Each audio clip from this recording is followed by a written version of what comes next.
नमस्कार। ज्ञानवर्धक इस चैनल में आपका बहुत बहुत स्वागत है। आप देख रहे हैं महाभारत के संवेदनशील प्रसंगों को एपिसोड के रूप में। आपका सपोर्ट और स्नेह निरंतर मिल रहा है, इसके लिए आपका तहे दिल से धन्यवाद। पिछली वीडियो में आपने देखा होगा कि नरकासुर से छुड़ाकर लाई गई स्त्रियों की कैसी व्यथा व दुख भरी कहानी थी। युधान ने उस स्त्री से यह भी पूछा कि क्या कृष्ण तुम्हारे घर आता जाता रहता है।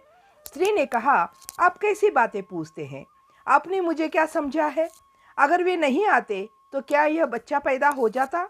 युधान ने कहा, गुस्सा ना करो, मैंने किसी बुरे विचार से तो नहीं पूछा। तुम लोग इतनी सारी हो और उसके पहले भी 8 पत्नियां हैं उनकी। वैसे वह घर पर ही बहुत कम रहता है।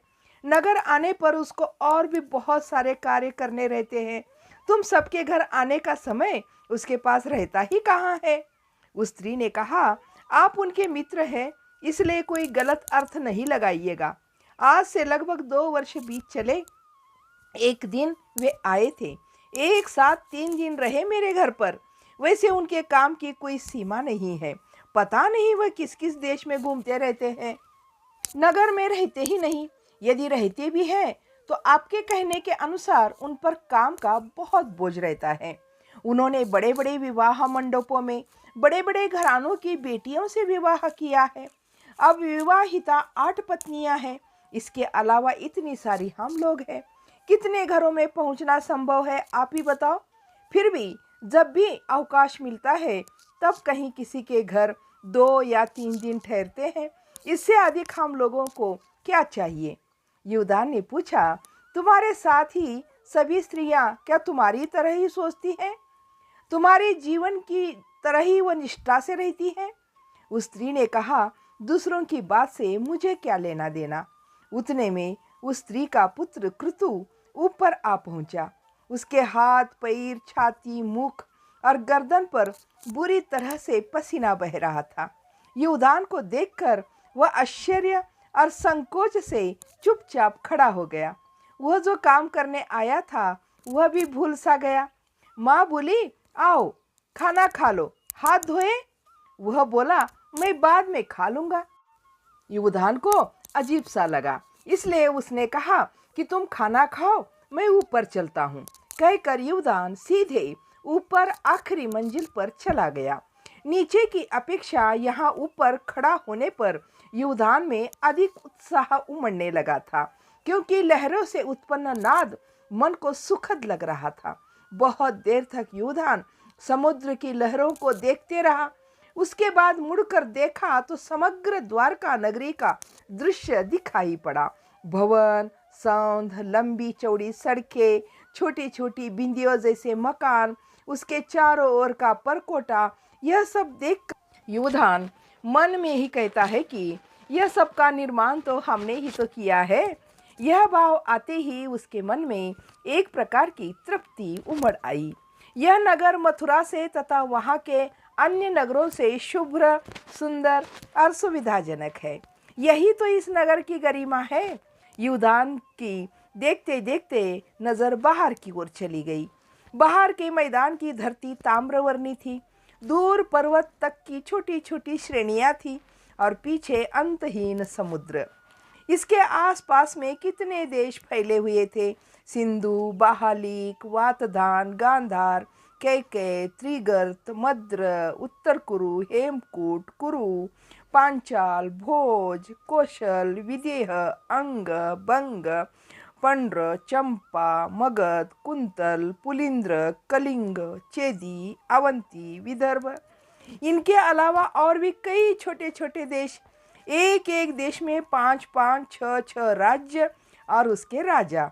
उनके आगे भी और कितने देश होंगे। उस ओर हिमालय और इस ओर विंध्य। इन सब का विवरण कृष्ण जानता है। कृष्ण को सब पता है, कौन कौन सा देश, कहाँ कहाँ का राजा, उसका शासक कौन, उसका स्वभाव कैसा, वहाँ कितनी जनशक्ति है, यह सब वह जानता है। यही सब सोचते सोचते युधान का मन सागर तट की ओर घूमने लगा। युधान को यही सब देखते देखते कृष्ण की याद आई। वह सोचने लगा, पता नहीं वह कब और कहाँ होगा, कब आएगा। वह एक बार घर से बाहर चला गया तो पता नहीं चलता वह कब और कहाँ जाता है, कहाँ रहता है, क्या खाता है और क्या सोचता है।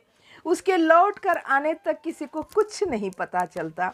वह सारी बातें बताता भी किसी को नहीं, सिर्फ मुझे यानी युवधान को कृष्ण सारी बातें बताते थे। युवधान ने सोचा अब कृष्ण जल्दी नहीं लौटेगा। जरासंध के मारने में सहायता करने वाले पांडवों को जिताए बिना वह लौटेगा नहीं। कृष्ण ने पुराने संबंधियों को अर्थात पांडवों को खोज खोज कर जाकर उनसे मिले थे। पांडवों को नए भवन बनाने में यहीं से शिल्पी और काष्ठकारों को उन्होंने भेजा था।